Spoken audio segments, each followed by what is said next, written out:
नमस्कार विद्यार्थी मित्रांनो, सुमन हायस्कूल नंबर 6 इयत्ता 9वी विषय विज्ञान प्रकरण नंबर 6 पेशी याच्यात भाग 1 पाहायचा आपल्याला। याच्यात प्रस्तावना हा उपघटक आपल्याला पाहायचा आहे आणि प्रस्तावना तसेच त्याच्यासोबत आपल्याला जसे की सजीव आहेत दोन प्रकारचे, वनस्पती आणि प्राणी पेशी। तर या प्राण्यांमध्ये आढळणारे पेशींचा भाग आणि वनस्पतीमध्ये आढळणाऱ्या पेशींचा भाग याचा विविध या प्रकारचा आपल्याला अभ्यास करायचा आहे। तर आपण या भाग 1 मध्ये प्रस्तावना आणि त्याच्यात आपल्याला वनस्पतींमध्ये जे आढळणारे वेगवेगळे पेशींचा भाग असतो त्याच्याविषयी आपल्याला माहिती मिळवायची आहे। तर चला आपण पाहूया पाठ नंबर 6च्या बाबतीत। सर्वच सजीव कोशांनी बनलेले आहेत। आपल्याला माहिती आहे की आपण 5व्या पाठामध्ये पाहिलं की सगळेच जे आपण शरीरामध्ये जे एकंदरीत सगळे जे पेशींचा भाग आहे ते एका कोशांनी म्हणजे कोशांच्या समूहाने पेशी बनलेली असते, हे आपण 5व्या पाठामध्ये शिकून गेलेले आहोत। एक कोशीय सजीवांमध्ये एकच कोश पायाचे सर्वच कार्य करत असतात। उदाहरणार्थ आता अमिबा पाहिला आपण की 5व्या पाठात अमिबाविषयी पण माहिती मिळवली होती आपण की एकाच कोशाद्वारा ते त्याची गतिशीलता तसेच आहाराचे अंतर्ग्रहण करणे आणि वायूचा विनिमय, शोषण, उत्सर्जन यासारखे कार्य करते। कोश तर त्याच्यामध्ये एकच आहे पण त्याची क्रिया गतिशीलता, पुढे सरकणे, आहाराचे म्हणजे आहार म्हणून ग्रहण करण्यासाठी कोटेपाय बनविणे, श्वास घेणे म्हणजे श्वसन आणि एक रिकामा कचरा जो बाहेर काढणे त्याला उत्सर्जन यासारखे जे कार्य आहे ते एकाच कोशांद्वारे त्याच्यामध्ये आपल्याला पाहायला मिळत असते। म्हणजे आपल्याला समजते की सजीव जे ते याच्यात एक कोशीय असलेले पण आणि बहुकोशीय असलेले सजीव पण आपल्याला पाहायला मिळत असतात। त्याचप्रमाणे आपल्याला पाहायचे पेशीच्या भागात शरीरामध्ये एक निश्चित कार्य एक निश्चित स्थानात एक विशिष्ट कोशांच्या समूहांद्वारे होत असते। या कोशांच्या समूहाला पेशी असे म्हणतात। आपण अमिबाच्या बाबतीत विचार करतो की पण त्याच्यात एकच कोश आहे, तर त्याच्यात एकच कोश आहे परंतु त्याचे कार्य वेगवेगळे आहेत। परंतु बहुपेशीय जे प्राणी असतात ज्यांच्यामध्ये ज्या अशा सजीवांमध्ये किंवा प्राण्यांमध्ये सजीवांमध्ये की त्याच्यामध्ये एकापेक्षा जास्त पेशी आलेले असतात आणि त्यांच्या समूहाने एक अवयव बनलेला असतो। तर अशा जो कोशांचा समूह बनलेला असतो त्याला पेशी असे म्हणतात, जे आपल्या शरीरामध्ये एक निश्चित स्थानामध्ये असतात आणि त्यांचे ते कार्य पेशींद्वारा किंवा कोशांद्वारे ते करत असतात। तर बहुकोशीय सजीवांमध्ये कोश जे असतात ते लाखोच्या प्रमाणामध्ये असतात। म्हणजे आपल्या शरीरामध्ये पहा की एक विशिष्ट म्हणजे मिलियन्स असे पेशींचे कोश तुम्हाला पाहायला मिळतील। हे कोश मोठ्या प्रमाणात विशिष्ट प्रकारचे महत्त्वाचे कार्य करत असतात। प्रत्येक विशिष्ट कार्य वेगवेगळे कोशांच्या समूहाद्वारे होत असते। अशा प्रकारे हे कोश फक्त एक निश्चित कार्य करतात। हे कोश कार्यक्षमतापूर्वक पूर्ण करत असतात। म्हणजे आपल्याला यावरून समजते की आपल्या शरीरामध्ये लाखोच्या संख्यांमध्ये कोश आणि कोशांच्या पेशींचा भाग पाहायला मिळत असतो आणि त्यांचे ते विशिष्ट महत्त्वाचे असे कार्य करत असतात। जसे की तोंड आहे, आपल्या तोंडाचा असलेला भाग, जसं तोंड आपलं खायचं काम करतोय, तसेच हातामध्ये असलेल्या पेशींचा जो भाग असेल त्याचा जो कोशांचा समूह आहे तो त्यांचे विशिष्ट कार्य करत असतो। हाताने उचलणे, पायाच्या भागाने चालणे, तसेच शरीराच्या आत असलेले जे भाग जसं की आपलं अन्न वगैरे घेत असतो त्याच्या पचनक्रियेचे करण्याचा भाग, तसेच वाढत्या वयानुसार वेगवेगळ्या जे शरीरामध्ये अंतस्राव असतात त्यांचे एक विशिष्ट कार्य शरीराच्या विकासासाठी ते करत असतात। हे सगळं कोश आणि पेशींच्या भागाने जे आपल्या शरीरामध्ये होत असते, बदल येत असतात। यावरून आपल्याला लक्षात येते की शरीरात एक निश्चित कार्य एक निश्चित स्थानात एक विशिष्ट पेशी समूहाद्वारे होत असते।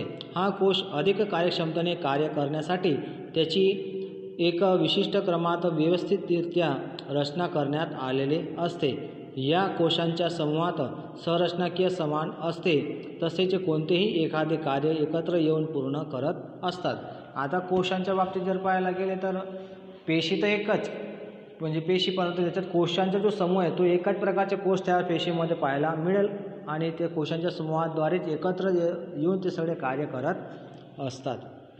तर त्याच्याविषयी आपल्याला उदाहरण म्हणून आपण पुढची आकृती त्याच्यात पाहू शकतो। जसं की उदाहरणामध्ये पहा, मानवामध्ये असलेले स्नायुकोश संकोचन आणि शिथिलनामुळे हलनचलन करू शकतो।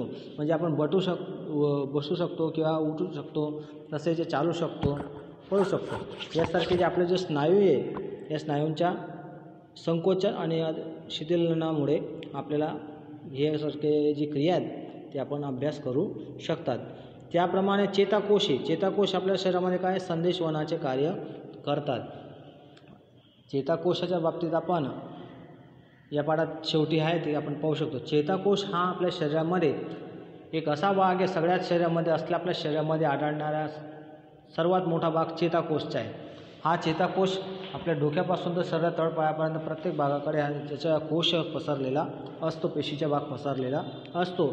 आणि त्याचे जे वेगवेगळे अवयव आहेत आपल्या शरीरामध्ये, ते अवयवांच्या पेशींच्या संपर्कामध्ये त्याच्यात जुळलेला असतो आणि त्याच्याद्वारे ते संदेशवहनाचे कार्य करतात. तसे चेताकोश काय महत्त्वाचे कार्य त्याचं संदेशवहनाचे कार्य करतात आणि हे संदेशवहन करतात आपल्या मेंदूपर्यंत पोहोचतात आणि त्याच्यावरती आपण वेगवेगळ्या अंगांद्वारे प्रतिक्रिया करत असतो. त्याचप्रमाणे पुढचा जो भाग उदाहरण म्हणे तो रुधिरप्रवाहीद्वारा. आता रुधिरप्रवाही म्हणजेच काय, आपल्या शरीरामध्ये असलेला रक्ताचा भाग. ह्याच्यामध्ये आता ऑक्सिजन, आहार, अंतस्राव आणि निष्क्रिय द्रव्यांचे वहन होते.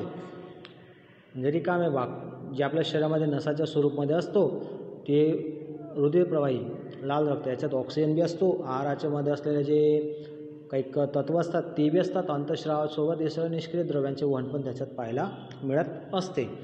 म्हणजे एक त्याचे विशिष्ट कार्य आहेत, हे सगळे काय यांचे विशिष्ट कार्य. त्याचप्रमाणे वनस्पतीच्या बाबतीत जर पाहायला गेले तर आहार आणि पाण्याचे वहन वाहक पेशींद्वारा वनस्पतीच्या एका भागातून इतर भागात होत असते.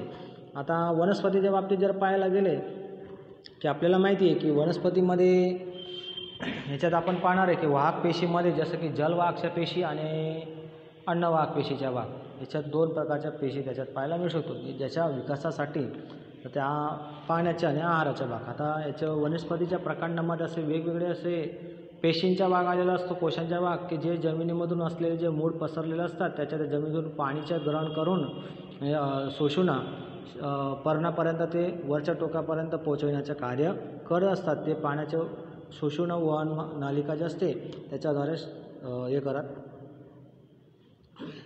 स्थलांतरित करत असतात. त्याचप्रमाणे जमिनीमध्ये असलेले जे खनिज तत्व वगैरे असतात पाण्यासोबत मिसळलेले ते पण त्याच्यासोबत वाहिनिका, चालनी नालिका याच्याद्वारे ते स्थलांतरित करत असतात वरच्या दिशेने.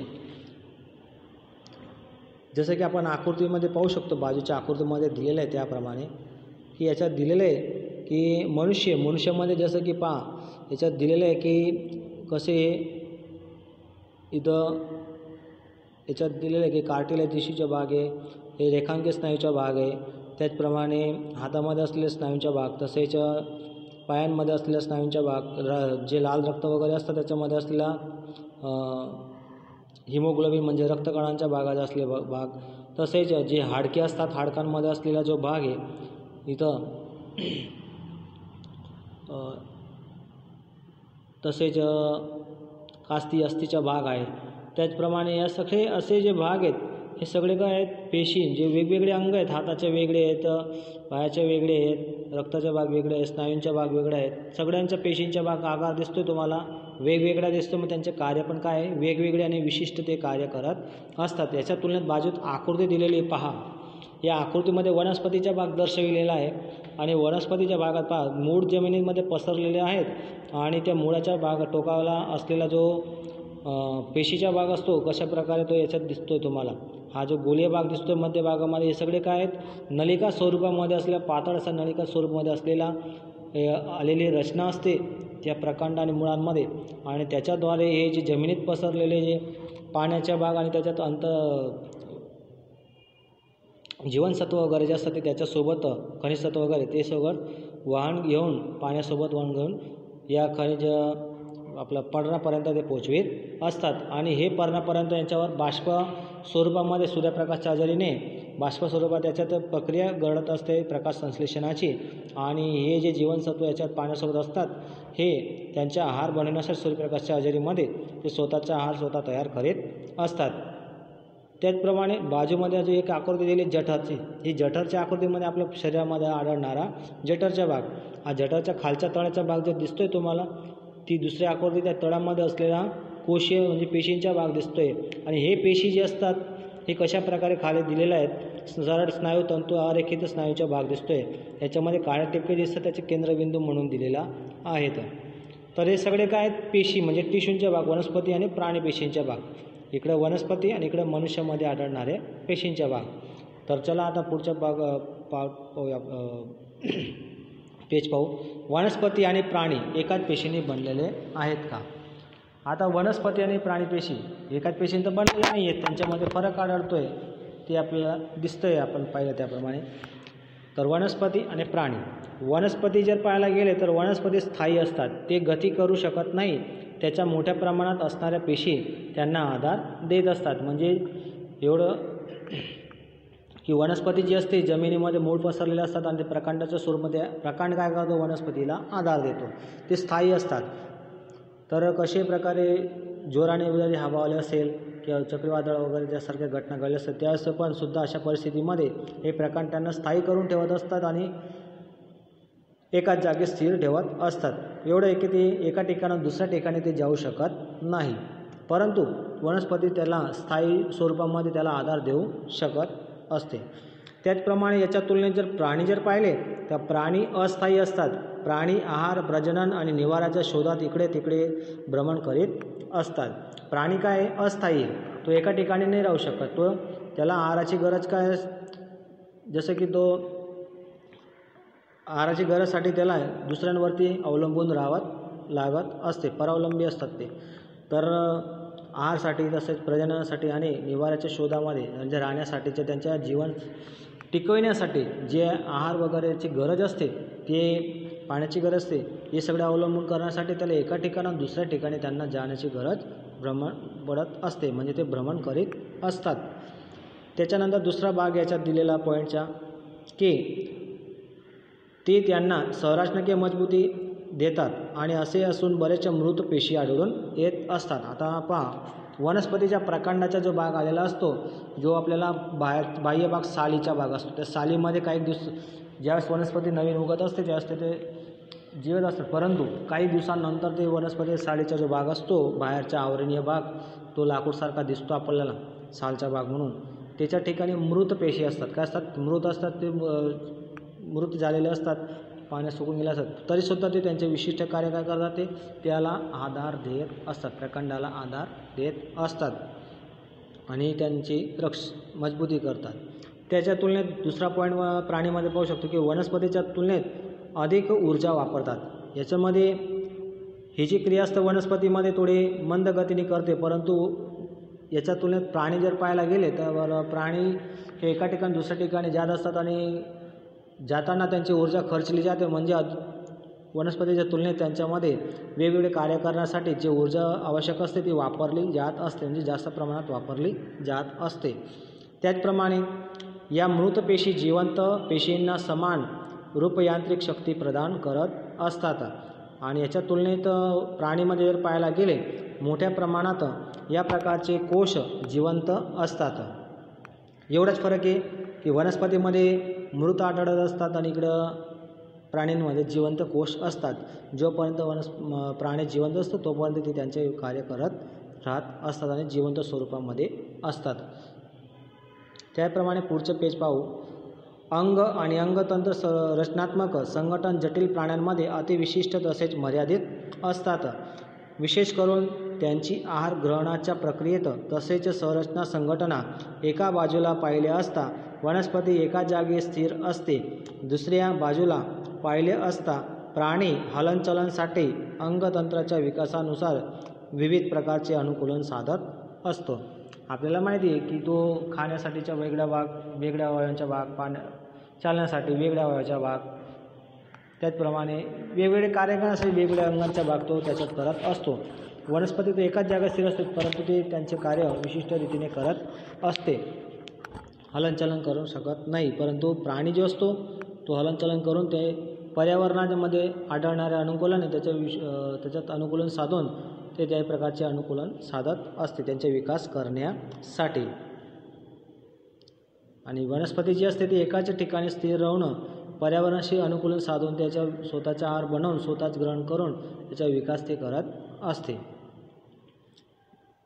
तर याच्यात पाहायचे आपल्याला जसं की वनस्पतीचा भाग आहे. आता याच्यात वर्धनशील पेशीचा भाग दिसतोय तुम्हाला.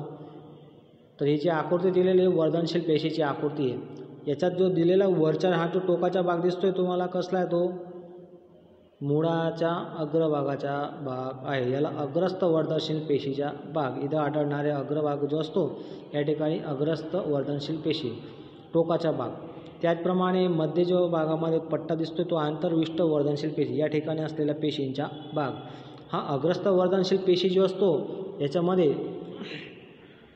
याच्याद्वारे काय की वनस्पती आपल्याला वनस्पती पाहिले असेल तुम्ही की वरच्या टोकापर्यंत एक लहान लहान असे बाकीचे मोठे, परंतु जिथून त्याचा विकास होतो त्या ठिकाणी नवीन नवीन पाने येत असतात. म्हणजे तिथून काय असतात त्या प्रकांड किंवा त्या वनस्पतीच्या काय होतो विविध कोश निर्मित होऊन त्यांचा विकास होत असतो आणि ती वनस्पती वाढत असते, त्याची उंची वाढत असते. हे अग्रस्त वर्धनशील पेशीमुळे होत असते. मध्यभागामध्ये जो असतो तो आंतरविष्ट वर्धनशील पेशी जो प्रकांडामध्ये आढळणारा भाग आहे तिथून त्या ठिकाणी त्याचा विकास वाढविण्याचा भाग करत असतात. हे अग्रस्त वर्धनशील पेशी जेव्हा टोकाला मध्यभागात प्रकांडात पण आढळत असतात, म्हणून प्रकांडापासूनच तेव्हा काही वेळेस फांद्यांचा भाग फुटत असतो आणि त्याचा विकास होत असतो. त्याचप्रमाणे खालचा जो पार्श्वीय भाग आहे तिथं त्या ठिकाणी पण जसं मुळांच्या भागाच्या टोकाच्या भागाला पण काय मूळ वाढत जातात, तर त्या ठिकाणी सुद्धा काय असतात पार्श्वीय वर्धनशील पेशी असतात त्याच्या टोकाच्या भागाला. जे इकडे दिलेलं आहे तुम्हाला बाजूच्या आकृतीत दिलेलं आहे पहा, वरती जो दिसतोय तुम्हाला apical beans of inside of the birds, म्हणजे वरचा भाग जो दिलेला आहे तुम्हाला हा रेषा दिसतोय तुम्हाला, हे कसं तिथून काय होतोय विकास होतोय. आणि हा मध्य भागामध्ये हा गोलीय भाग दिसतोय तुम्हाला काटकलेला किंवा भाग असा या वनस्पतीमध्ये, त्या ठिकाणी गोली असा चालणी नळाच्या स्वरूपामध्ये पाहायला मिळत असतो. आणि हा मुळाचा भाग जो दिला apical many stems of fruits दिलेला या ठिकाणी, याचा अर्थ काय जो पार्श्वीय वर्धनशील पेशीचा भाग आहे या ठिकाणी खालच्या बाजूला पण ते मूळ काय होत असतात वाढत असतात जोपर्यंत जिवंत आहे तोपर्यंतचा भाग. आणि या ठिकाणी बाजूच्या आकृतीमध्ये निळ्या आणि खालची जी दिसते आकृती ही वरचा जो भाग दिला तो अग्रस्त वर्धनशील पेशीचे भाग कसे छोटे छोटे छोटे असे एकदम कोश दिसतात तुम्हाला, हे सगळे काय त्याच्या प्रकारे दिवसेंदिवस ते वाढत असतात आणि वनस्पतीचा विकास करत असतात. आणि हा खालची जी आकृती दिली ती मुळाच्या भागामध्ये ही पार्श्वीय वर्धनशील पेशीच्या खालची आकृती दिलेली या ठिकाणी. याच्यात दिसतं सगळं तुम्हाला गोले भाग, हे सगळे कसे नलिका स्वरूपामध्ये तुम्हाला मध्ये भाग पाहायला मिळतोय. तर याप्रमाणे हे वर्धनशील पेशीचा भाग पाहायला मिळतोय. वर्धनशील पेशीचे स्थान याच्यामध्ये वनस्पतीत पुढे पाहायला मिळतो. वर्धनशील पेशी स्थान प्रकांड आणि मुळाच्या अग्रभागात, प्रकांडाच्या परिघीय भागात, तसेच मुळाच्या पार्श्व भागात, तसेच पर्णाच्या सपाट भागात किंवा फांद्यांच्या आंतरगाठच्या दोन्ही बाजूस पाहायला मिळत असते. या ठिकाणी आकृती पाहू शकतात की हे आंतरगाठ इकडे रोम दिलेले आहेत, हे सगळे या प्रत्येक ठिकाणी तुम्हाला यात पाहायला मिळू शकतात. ही पहिली आकृती दिली याच्यात दिलेलं पहा गाठाचा भाग दिसतोय तुम्हाला, त्या ठिकाणी सुद्धा या वर्धनशील पेशीचा भाग पाहायला मिळू शकतो. प्रकांडमध्ये पण मुळामध्ये पण पाहायला मिळत असतो. त्याची रचना आणि लक्षणे काय पहा, या पेशींचे कोश फारच सक्रिय असतात. त्यांचे कोश जास्त घट्ट पातळ सेल्युलोजची कोश भिंत आणि सुस्पष्ट कोश केंद्र आलेले असते. त्यांच्यात रसदाणीचा अभाव असतो. याच्यात रसदाणी नसतो, परंतु घट्ट पातळ सेल्युलोजने ते बनलेले असतात आणि त्याच्यात एक कोश केंद्र म्हणून पण आलेले असते, जे तुमच्या पुस्तकामध्ये आकृतीत दिलेले आहे त्याप्रमाणे.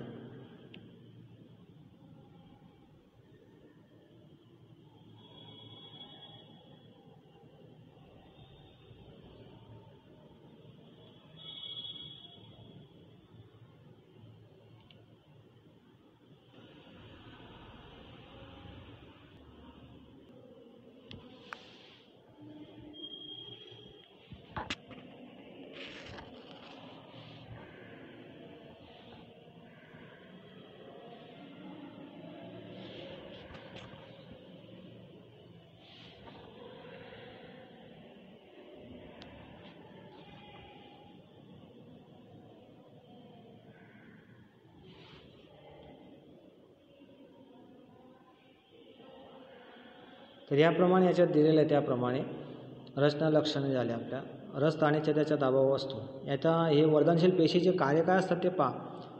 यात प्रकांड आणि मुळाच्या अग्रभागात आलेले अग्रस्थ वर्धनशील पेशी लांबीत वृद्धी करवत असते. प्रकांडाच्या परिघीय भागामध्ये आलेला जो भाग असतो तो जाडीमध्ये होणारा विकास वर्धनशील पेशींमुळेच पाहायला मिळतो. जाडी म्हणजेच तो प्रकांड जो असतो एक यांत्रिक मजबूत देण्यासाठी ते त्याचा विस्तार ते वाढवत असतात, त्याचा विकास करत असतात. पर्णाच्या सपाटीय भागात किंवा फांद्यांच्या भागात आंतरचे गाठ असतात, म्हणजे जिथून ते प्रकांडापासून जे असं जुळलेला गाठाचा भाग असतो त्या ठिकाणून ते नवीन फांदी तयार होते, त्या ठिकाणी सुद्धा दोन्ही भागाकडे म्हणजे दोघी भागाकडे त्यांच्या आंतरविष्ट वर्धनशील पेशींच्या भाग वृद्धीसाठी त्याला जबाबदार असते. तर या वर्धनशील पेशीच्यासाठी आपण एक छोटीशी प्रवृत्ती दिलेली पुस्तकात ते पाहून घेऊ. पेज नंबर 69वरती दिलेली की 2 इथं ग्लास घेतलेले आहेत, ग्लास जार किंवा घेतलेले आहेत, त्याच्यामध्ये पाणी भरलेलं आहे आणि त्याच्यात काय करायचे 2 कांदे घ्यायचे, त्यांच्या मुळाचा भाग असलेला असेल. तर काय करायचं याच्यामध्ये की पहिला जो भाग आहे त्याच्यात पाहायचा आणि दुसरा भाग दोघांना उलटा असं ठेवून द्यायचे, ज्याच्यावरून जो मुळाचा भाग आहे तो पाण्यामध्ये बुडालेला असायला पाहिजे. आपण या ठिकाणी जर ठेवले असतात की जार 1मध्ये जो दिलेला आहे तो कांद्यांच्या मुळांची लांबी जास्त असते, कारण की कांद्यांच्या अत्र भागामध्ये असलेल्या वर्धनशील पेशीच्या विभाजनामुळे कोश उत्पन्न होतात आणि त्याच्यामुळे त्याची लांबी वाढते. आणि दुसरा जो जारचा भाग दिलेला आहे याच्यात काय करते की तुम्हाला एक असं याच्यात प्रत्येक दिवशी हे पहिले जी जार आहे याच्यामध्ये कापायचं नाही, मुळाच्या भागाला कापायचं नाही. याचं दुसरे जे जार दिले याच्यामध्ये कापले असता थोडे दिवस, 1 दिवस 2 दिवस नंतर दुसऱ्या दिवशी तिसऱ्या दिवशी आपण त्याला कापल्यानंतर मग 4थ्या दिवशी पाहू, 5व्या दिवशी पाहू, 6व्या दिवशी पाहू, असे जर तुम्ही पाहायला गेले तसे 7 दिवसपर्यंत जवळजवळ ही प्रवृत्ती केली तर याच्यात तुम्हाला कळेल की जो पहिली जार आहे याच्या मुळांचा भाग आहे तो खालच्या पाण्याच्या भागाकडे ते वाढताना दिसतील, परंतु दुसरी जी जार आहे याच्यामध्ये वाढताना दिसणार नाही, कारण की याच्यामुळे काय हे मोड आपण कापून टाकले त्या ठिकाणी त्याचे जे पेशींचा जो भाग होतो तो मृत झालेला आहे आणि मृत झाल्यामुळे त्यांचा विकास रुंदावलेला असतो. म्हणजेच कळते की सजीवांच्या विकासासाठी पेशींचे जिवंत असणे गरजेचे असते. आणि ह्याच्यात कसं आहे की इथं कापून टाकल्यामुळे दुसऱ्या जारमध्ये ते पेशींचा भाग आहे काय विभाजनाचा जो भाग असतो तो स्टॉप होतो, म्हणजे थांबून जात असतो आणि त्याच्यामुळे त्याचा विस्तार होत नाही, म्हणजे त्याची लांबी पण वाढत नाही. जसे की पहिल्या जारमध्ये दिलं आहे की याच्यात आपण कापलं नाही आहे, परंतु तरीसुद्धा कापलं नाही आहे तरीसुद्धा याच्यामध्ये आपण कापलं नसल्यामुळे ते जिवंत राहिले आणि जिवंत असल्यामुळे त्यांचा विस्तार तो काय झाला वाढत गेले, कारण की पेशी जिवंत राहिले म्हणून. तर याप्रमाणे प्रवृत्ती आपल्याला याच्यात दिलेली आहे वर्धनशील पेशीच्या अभ्यासासाठी.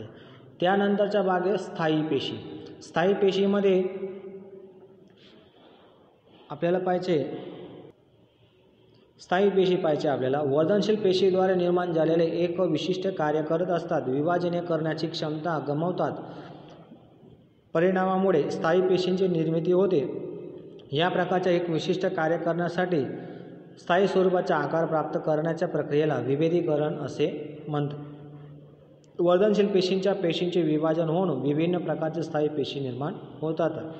आता याच्यामध्ये वर्धनशील पेशी याच्यात पाहायला गेले ते विभाजनामुळे त्यांचे काय कार्य करण्याची क्षमता गमावतात आणि याच्या परिणामामुळे काय होऊ शकतो की स्थायी पेशींची निर्मिती होत असते आणि कार्य त्यांच्यात विशिष्ट प्रकारे पाहायला मिळत असते. जसं की वनस्पतींमध्ये आपल्याला माहिती आहे जरीसुद्धा ते सालीचा भाग आपल्याला सुकवून गेला असेल, म्हणजे कोरडे होऊन गेले असतील, तरीसुद्धा ते यांत्रिक मजबूती देत असतात, तरी ते त्यांचे विशिष्ट कार्य करतात, परंतु स्थायी स्वरूपामध्ये पाहायला मिळत असतात. त्याचप्रमाणे तर मुख्यत्वे करून स्थायी पेशी 2 प्रकार आहेत, सरळ स्थायी पेशी आणि जटिल स्थायी पेशी.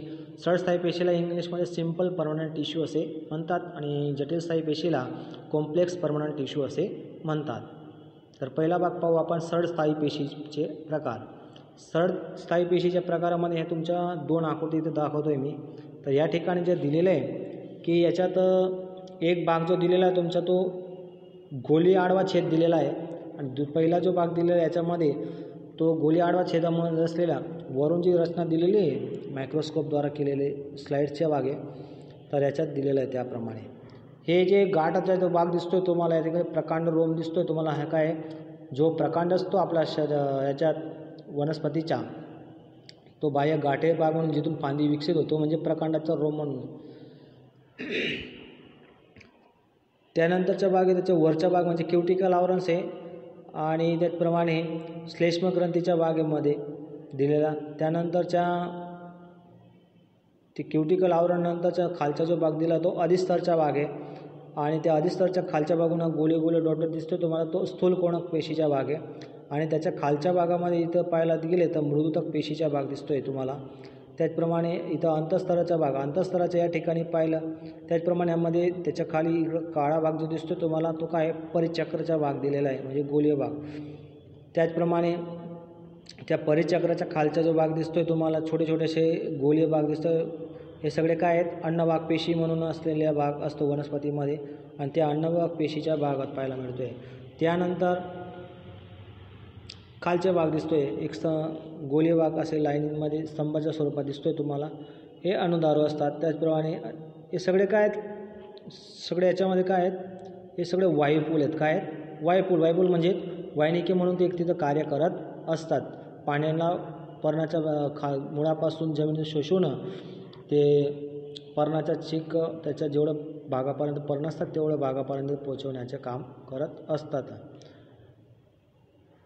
त्याचप्रमाणे मृदुतक पेशीचा भाग, मृदुतक पेशीच्या भागामध्ये काय याचं स्थान कुठे आहे, संपूर्ण प्रकांडमध्ये पाहायला मिळू शकतो आणि मुळाच्या भागात तसेच पेशींचे काही इतर अधोरक्त देण्याचे कार्य करणारे पेशींचे निर्माण करण्यात येत असते, त्यांना मृदुतक पेशी असे म्हणतात, जी एका प्रकारचे स्थायी पेशी असतात। मी तुम्हाला आता सांगितलं होतं की वनस्पतीमध्ये जसं बाह्य सालीचा जो भाग असतो त्या ठिकाणी मृदुतक पेशी आलेले असतात। रचना कशी त्याची, पातळ पेशीभिंत असते, सडपेशीने बनलेली असते। या पेशी जिवंत असतात, ते सामान्यतः शिथिल रचनांमुळे बनलेले असते। पेशींमध्ये बरीच मोकळी जागा असते। त्याचे कार्य काय, या पेशी वनस्पतींना आधार देतात आणि आहाराचा संग्रह पण ते करत असतात। जसं मृदुतक पेशी आपल्या वनस्पती पाहिले की बाह्य भाग जो त्याचा असतो सालीचा भाग असतो, सुकलेला भाग, परंतु त्यांचे विशिष्ट कार्य करतच असतात। तरीसुद्धा मृत अवस्थेमध्ये त्याचे कोश असले पेशी असले तरीसुद्धा ते वनस्पतीला यांत्रिक मजबूती देतात आणि त्याचं रक्षण करत असतात। त्याचप्रमाणे जे कार्य हे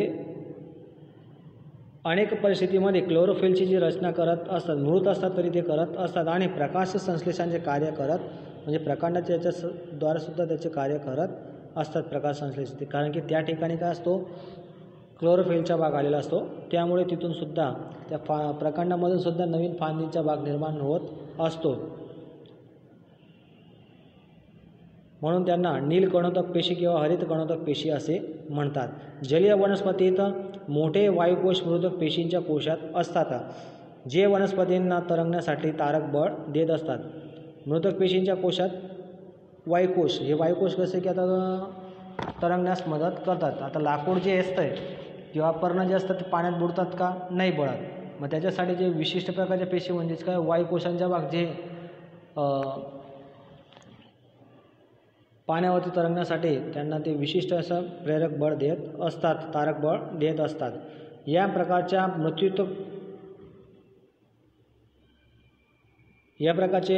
मृदुतक पेशींना वायुतक पेशी असे सुद्धा म्हणत असतात।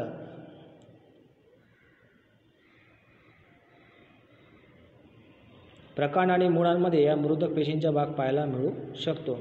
जी आकृती दिलेली तुम्हाला खाली त्याप्रमाणे पाहू शकतात। याच्यात दिलेलं आहे आंतर अवकाशीय पेशीचा अवकाश दिलेला आहे।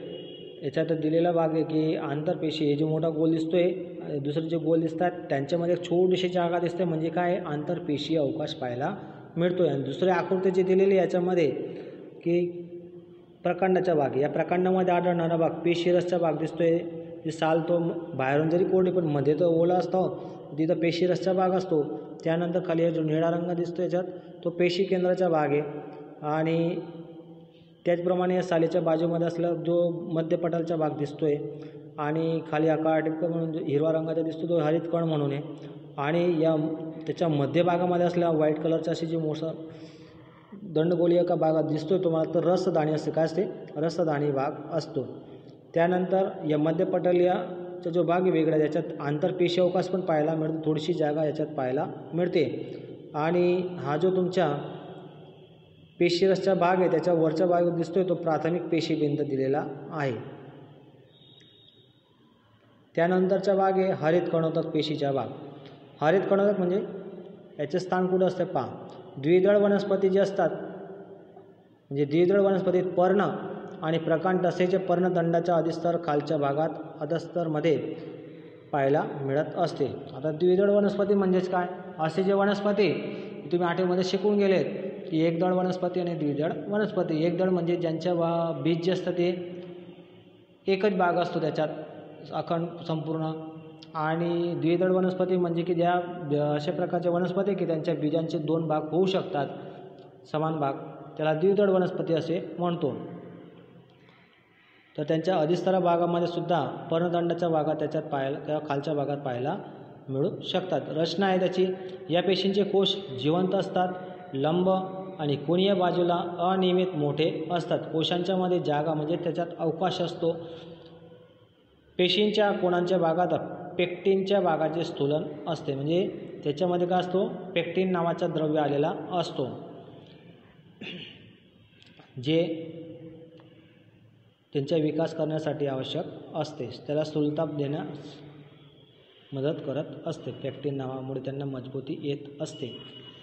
त्यानंतरच्या भाग आहे इथे. आता याच्यामुळे काय आहे की पेशीरस जो असतो हरितकणक, पण याच्यामध्ये पेक्टिन नावाचा जो द्रव्य असतो, या द्रव्यामुळेच त्याच्यामध्ये काय असतं? सखोलपणा येत असतो, म्हणजे कठीण भाग पाहायला मिळत असतो. त्याचप्रमाणे कार्य ते वनस्पतीच्या वेगवेगळ्या भागात आधार देत असते. वनस्पतींना यांत्रिक आधार देतात. स्थूलकोणक पेशींमुळे आधार देत असतात. वनस्पतींना यांत्रिक आधार देतात. या स्थूलकोणक पेशी मूळ भागात पाहायला पण मिळत नाही. ते फक्त कुठं आढळू शकतात?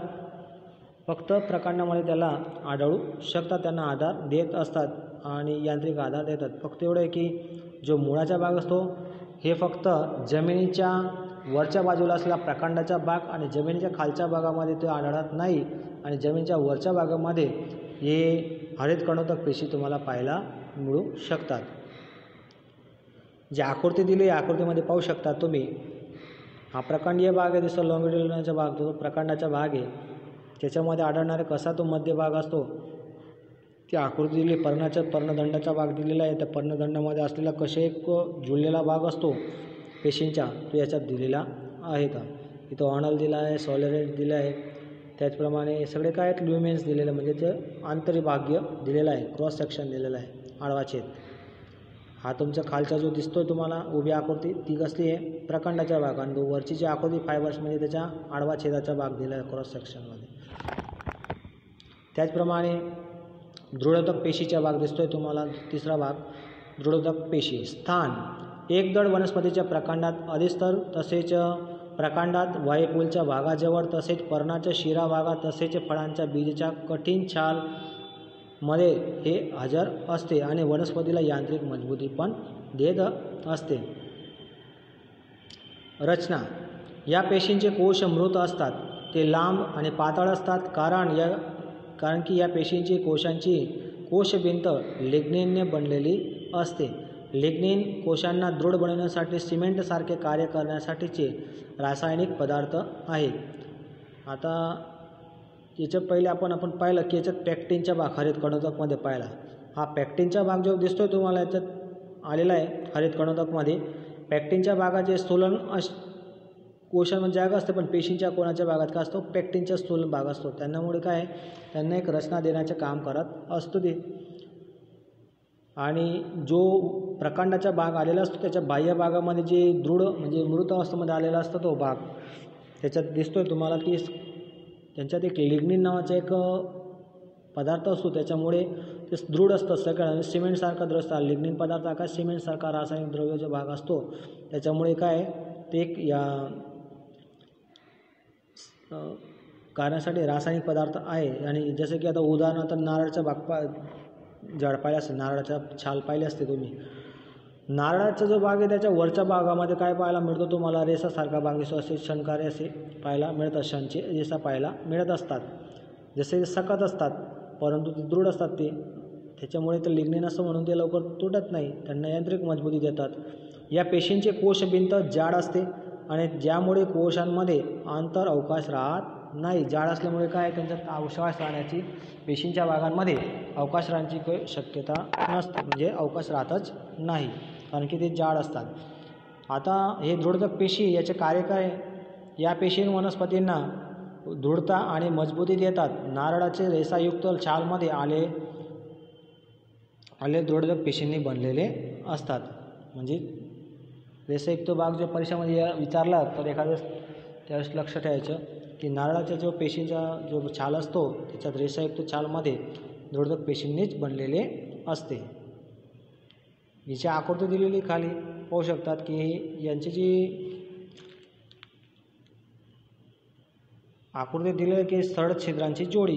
पहिली आकृती दिलेली याच्यात दृढदक पेशीच्या भाग, याच्यात कुठं अंतरावकाश दिसतोय तुम्हाला? जुळलेला भाग आहे पेशी कोशांच्या भाग, परंतु याच्यात का दिसतोय तुम्हाला छिद्रांची? नाही, परंतु ते जोडीमध्ये पाहायला मिळतात. याच्या एक रेषयुक्त भागमध्ये पाहायला गेलं तर वर्णाकार वक्राणू अवकाश आणि हा बाह्य असा दंड गोलीय आकाशमध्ये वरचा टोक आणि खालचा टोक. याच्यात हा जो हिरवट भाग दिसतो तुम्हाला जाड लिग्निनयुक्त जाड पेशी भिंत आहे. म्हणजे याच्यात काय आहे? एक लिग्निन नावाच्या पदार्थामुळे त्याच्या बाह्य साल जो असतो जाड असतो आणि ते एक दृढता असते. काय असते? दृढ म्हणजे कठीण असतं. याच्यामुळे ते लिग्निनमुळे ते जाड होत असते आणि जाड पेशी भिंत पाहायला मिळत असते. त्या प्रवृत्ती 6.3 मध्ये पाहू शकता तुम्ही. अधिस्तर आणि पर्णरंध्राच्या रचनेचा अभ्यास याच्यात पाहिला आहे, पाहिजे तुम्हाला. याच्यात अवलोकन काय पाहायला मिळेल की पर्णाच्या सर्वात बाहेरच्या पेशींना अधिस्तर पेशींनी बनलेला असतो. पर्णाच्या सर्वात बाहेरचा भाग, वरचा भाग. अधिस्तर सामान्यपणे एकाच स्तराचे बनलेले असतात.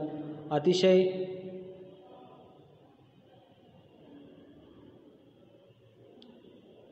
या प्रदेशामध्ये असलेल्या कित्येक वनस्पतींचे अधिस्तर जाड असते. पाणी गमाविल्यानंतर ते वनस्पतींना रक्षण करत असते. वनस्पतीची संपूर्ण सपाटी अधिस्तरच्या बाह्य आवरणाने झाकली गेलेली असते. ते वनस्पतीच्या भागाचे रक्षण करते. वनस्पतींच्या हवेतील भागांच्या अधिस्तरीय पेशीत जलप्रतिरोधक मेणच्या स्रावापासून एक स्तर बनत असतो. हे जास्तीचे स्तर पाण्याच्या होणाऱ्या व्ययापासून रक्षण करते. यांत्रिकीच्या तसेच परोपजीवी बुरशी यापासून संरक्षण करत असते. अधिस्तरीय पेशींचे रक्षण करण्याचे कार्य असल्याने त्यांच्या स्तरीयाच्या पेशी कोणत्याही प्रकारच्या आंतर अवकाशाशिवाय संलग्न स्तर बनवित असतो.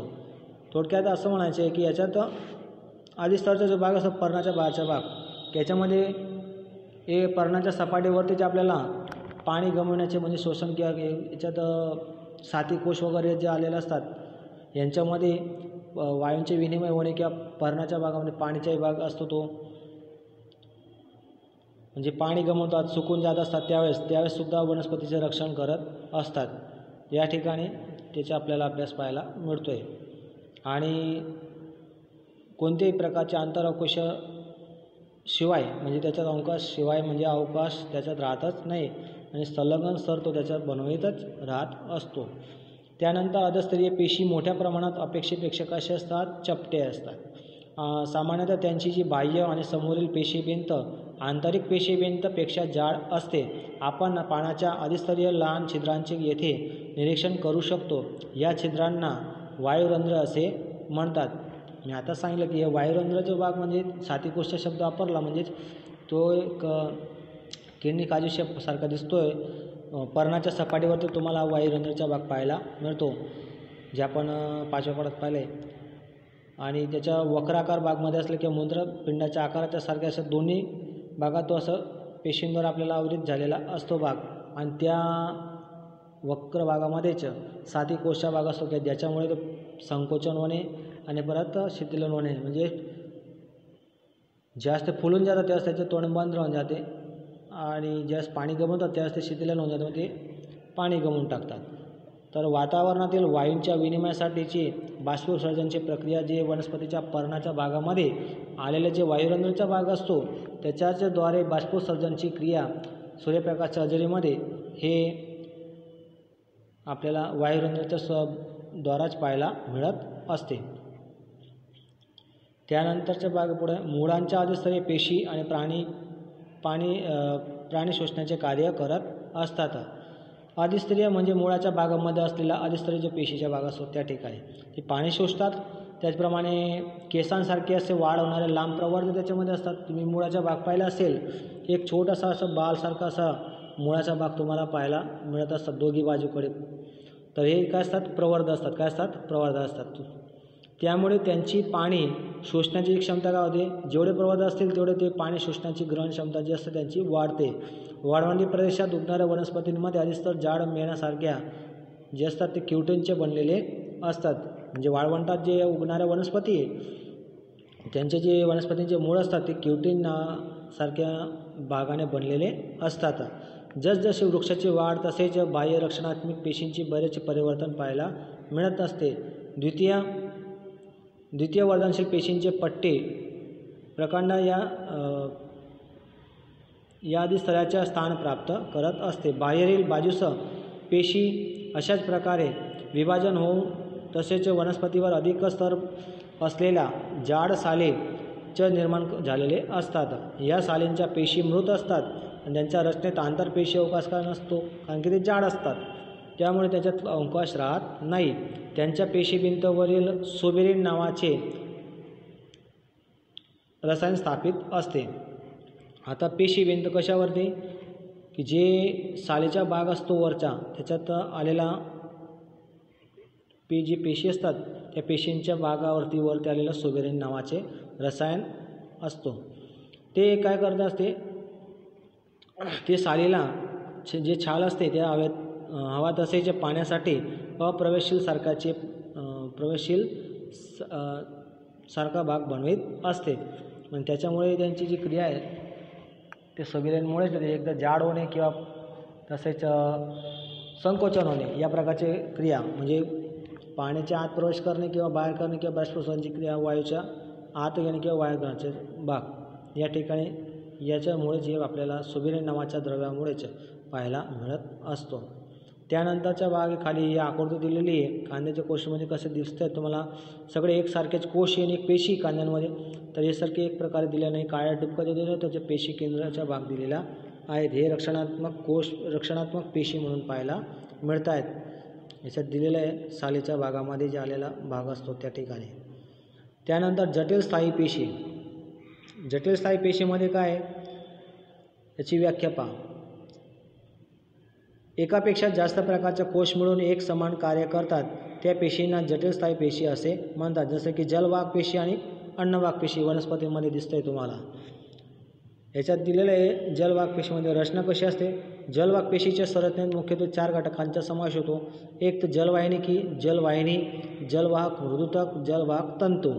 जलवाहिनिकी आणि जलवाहिनी रचना नळाकार असते. कशी असते, नळाकार असते. याच्यात दिलेलं आहे बाजूच्या आकृतीमध्ये तुम्ही पाहू शकतात जलवाहिनी आणि जलवाहिनिकी हे नळाकार स्वरूपामध्ये आलेला भाग पाहायला मिळतोय. त्याचप्रमाणे हे घटक पाणी आणि खनिज क्षारांचे म्हणजे उध्व भागाने स्थळांतर म्हणजे खालच्या बाजूकडून वरच्या दिशेकडे ते वहन करत असते. त्याचप्रमाणे यांची पेशीभिंत कशी असते, जाड असते. जलवाहक मृदुतक घटक अण्णांचा संग्रह करत असते. हे जलवाहक पेशींचे जिवंत घटक आहेत आणि पार्श्व बाजूने पाणीचे वहन करण्यास मदतरूप होते. जलवाहक तंतू मुख्यत्वे अधोरक्त कार्य करत असते.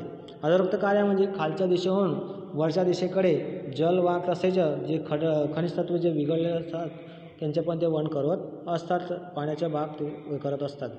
त्याप्रमाणे दुसरा भाग दिला आहे तो अन्नवाहक पेशीचा भाग आहे. याच्यात मुख्यत्वे 4 प्रकार. याच्यात बी चालनी नलिका, 7 कोश, अन्नवाहक तंतू आणि अन्नवाहक मृदुतक पेशी असे 4 भागांनी ते बनलेले असतात. चालनी नलिका जी याची छिद्रिष्ट भिंतयुक्त नलिकाकार कोशांची रचना आहेत. आता एक मिनिट याच्यात पाहून घ्या. अगोदर आकृतीची पहिला भाग दिलेला वरचा हे तुम्हाला जलवाहक पेशी वनस्पतीमध्ये आढळणाऱ्या जसं की तुम्हाला कसं गोलीय नळाकार भाग दिसतोय सगळा आणि छोटे छोटे भाग दिसतात ते पाण्याचे वहन घेऊन जाणारे भाग असतो. हे तुम्हाला याच्यात दिसतंय. ही पहिली आकृती कलरयुक्त ती. आणि दुसरी जी आकृती एक जलवाहिनी त्याच्यामध्ये आढळणारा छिद्रिष्ट भाग त्याची पेशी भिंत जाड असते हे आपल्याला दिसतंय. आणि दुसरी जलवाहिनीची आहे याच्यात पण त्याचप्रमाणे तुम्हाला दिसतं. याच्यात कोश केंद्र आलेला असतो, छिद्र असतात आणि कोशरस्तरचा भाग पाहायला मिळतोय. त्याचप्रमाणे दुसरा जो भाग दिलेला आहे अन्नवाहक पेशीच्या भागामध्ये पण चालनी नलिका आणि चालनी नलिका छिद्रिष्ट कोशयुक्त नलिकाकार कोशांची रचना बनलेली असते. ही अन्नवाहक पेशी जे ब्ल्युलक रंगाची आकृती दिसते अन्नवाहक पेशी. याच्यात तुम्हाला चालणी नलिका पट्टिका दिसते. चालणी नलिका जो मध्यभागामध्ये असतो तो जिथून पाण्याच्या वहन ते करत असतात आणि सोबत अन्नाचे जीवनसत्व जे खनिज तत्व असतात ते. त्याचप्रमाणे त्याच्या बाह्य भागामध्ये दिसतोय तो अन्नवाहक मृदुरक्ष पेशीचा भाग आहे आणि हा काळा ठिपका म्हणजे हा मध्य भागामध्ये दिसतोय तुम्हाला. याच्यात काय आहे तो साती कोश दिलेला आहे. तर हे कसे आहेत, हे अन्नवाहकचा छेद दिलेला आहे अन्नवाहक पेशीच्या भागाचा. त्याचप्रमाणे हे जे अन्नवाहक पेशी असतात पर्णाच्या द्वारे आहाराचे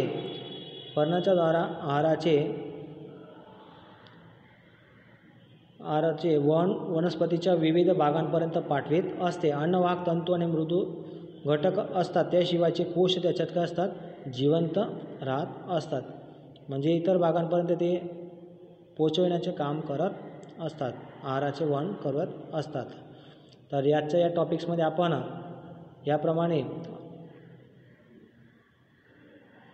पेशीच्या या भागामध्ये उपघटकमध्ये आपण 6वा प्रकरण पेशीमध्ये आपण या ठिकाणी आपण पाहिलं की पेशींचे प्रकार पाहिले. त्याचप्रमाणे आपण याच्यात पाहिले की